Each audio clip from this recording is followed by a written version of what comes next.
நான் ஓடி வருவேன், எனக்கு கால் கிடையாது. ஆனால் விவசாயிக்கு அள்ளி கொடுக்குற கை உண்டு. நான் ஆறு பேசுகிறேன். தமிழ்நாட்டில் எனக்கு ரொம்ப நாளாக நிறைய பிரச்சனைகள் இருந்துச்சு. ஆனால் கடைசி 3 வருஷமாக நான் ரொம்ப சந்தோஷமாக இருக்கேன். ஏன் தெரியுமா? இந்த வருஷமாவது மேட்டூர் டேமை சரியான நேரத்தில் திறக்க மாட்டாங்களான்னு காத்திருந்த என் மக்கள் இன்னைக்கு டேம் திறந்து நான் ஆர்ப்பரித்து வரதை பார்த்து சந்தோஷமாக இருக்காங்க.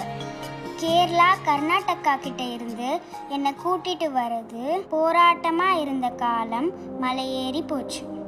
30 வருஷம் பிரச்சனைக்கு வெறும் 3 வருஷத்துல தீர்வு தந்திருக்காரு நம்ம முதல்வர். காவிரியில் உரிமையை நிலைநாட்ட காவிரி ஒழுங்காற்று குழு கேரளாவோடு நதிநீர் பங்கீடு பிரச்சனையை தீர்க்க 15 ஆண்டுகளுக்கு பிறகு அமைச்சிருக்க 5 பேர் கொண்ட குழு ஆந்திர அரசோடு தொடர்ந்து பேசி கிருஷ்ணா நதிநீர் கிடைக்க செஞ்ச ஏற்பாடு 930 கோடி செலவுல குடிமராமத்து பணிகள், ஒவ்வொரு கால்வாயும் கவனத்தோடு தூர்வாரி சீரமைச்சது. இது எல்லாம் சேர்ந்துதான் இன்னைக்கு மறுபடியும் நம் டெல்டா மாவட்டங்களுக்கு உயிர் கொடுத்திருக்கு.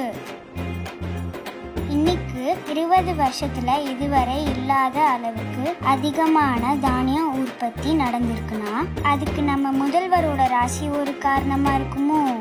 முன்னோடியாய் யோசிக்கிற அவரோட சிந்தனையும் செயலும் இந்த அளவு வேளாண்மைக்கு இன்னொரு முக்கியமான காரணம்.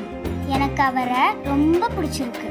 முதல்வரா ஒரு விவசாயி தான் என்ன புரிஞ்சுக்க முடியும்.